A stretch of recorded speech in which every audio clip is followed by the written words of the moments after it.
mga mamshis! Welcome back to our vlog, Mama Jeans Vlogs on Food. Dahil pangalawa na ho ito.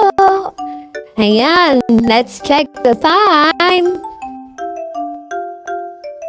Ayan, it's 1:40 p.m. Ayan, mga mamshis, 1:40 p.m. na. Kaya, oras na ho, matulog ang mga bata. Hindi na tawag natin siesta. Kaya naman naghanda na ako dito na sinturon na mamsis dahil mahirap magpatulog ang mga bata. Kaya kailangan natin ng life hack.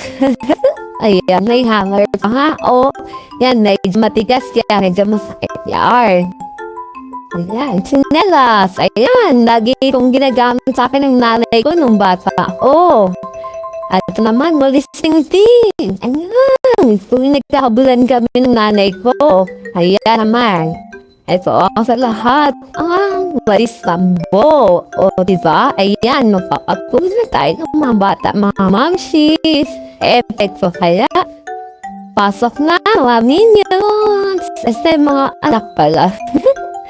Ayan. O, mga mamshis. 4 lang yung anak ko dyan. Ha? Katares, puro mga pamangkin ko na ho. Ayan. O, diba mga hyper, may mga ice candy pa. Kaya naman pinaubos ko muna sa kanila ang kanilang mga ice candy. So, paano ba naman? Kasi sobrang init ngayong panahon na to. Kaya naman, hindi ko rin sila pinapalabas tuwing hapon dahil grabe ang init ngayon. Diba mga mamshis? O, ayan. Kasi pa dito ay nandiyan ko sa lapang buhay nila. Kaya naman, kailangan na rin naman nilang mapindok. Yan, mga mamshis. Papupunugin na natin sila. Kailangan na natin ilabas mo sa data. Ang mahiwagas ang data. Yan nga natin. Kung makakatulog sila. Ayan, lumati na rin dito yung isa ko. Baby, ang buringgitay ko, anak. Ayan, naalis na rin itong baby ko na ito eh. Ayan, naalpak na yan. Kaya gusto na rin yan lumapit sa akin. Pero sabi ko eh, hawakan mo sa jet. Dahil pagtulugin ko muna itong madamulag na ito. Labi, ang hirap talaga magpatulog mga mamshis. Kayo ba? Madali ba kayong magpatulog ng mga anak nyo? For sure.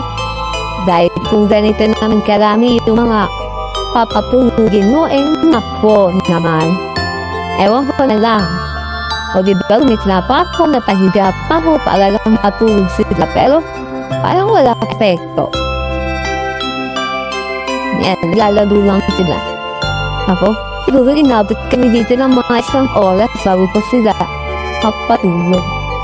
Yan, dinatay ko nga yung ilaw eh. Yan, o diba? Numating pa yung buling-ditay ko, anak.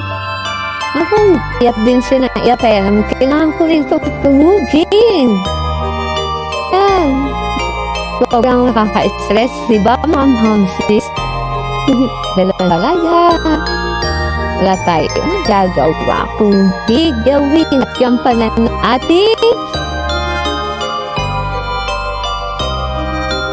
mga alin, mga mamshis. Yan o, at nagtrabaho bilang isang nanay. Alam na kung pwede mo nga mag-full house wife. O diba, full time talaga sa bahay. Yan, sala nila, napakataling magtulog ng bata, diba? Yung gusto mo lang magpahinga, pero hindi makapagpahinga. O, ayan, yung baby ko, ayan, kinikiliti ko pa para naman makatulog. Maagkap na talaga siya. Ayan. Bakit ba kasi kailangan natin patulugin ng mga bata sa hapon? Siyempre, mahalaga magpatulog ng mga bata sa hapon na mamshis. Bakit? Kasi healthy habits ito ng mga bata. Kapag ang isang bata ay maayos na nakapagpahinga, ang kanilang paglaki at pag-unlad ay nasa tamang track. Magagawa nilang higit na mag-focus sa kanilang pag-aaral at maisatuparan ang mga gawain dahil magiging aktibo nga naman sila. Diba? At saka, ayun din naman ho kasi, sa eksperto, may mga rason kung bakit mahalaga talaga matulog sa hapon ang mga bata. Una, nakakatulong ito sa kanilang learning development. Malaki daw kasi ang role ng naps sa paglalaro ng bata ng mga memory games.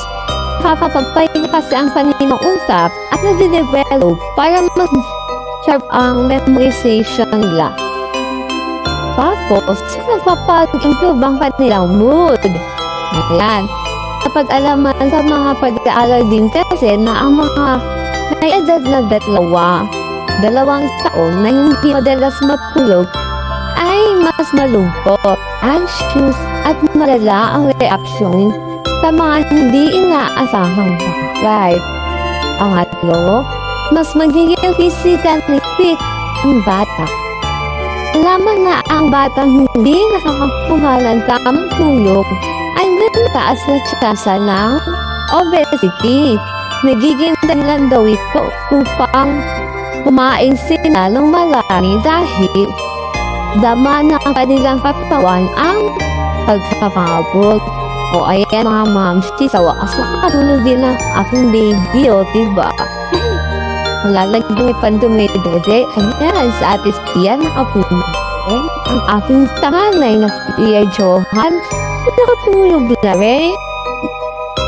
Si Kuya Amer, nakatulog na rin. At si Kuya Sayon, nakatulog na rin. Kaya naman totoong nakatulog naman sila mga mamsis. Hindi naman natin sila napalog dahil natapot sila. Ayan, di ba mga mamsis? It's working. Nag-work ang ating life hack. Charot!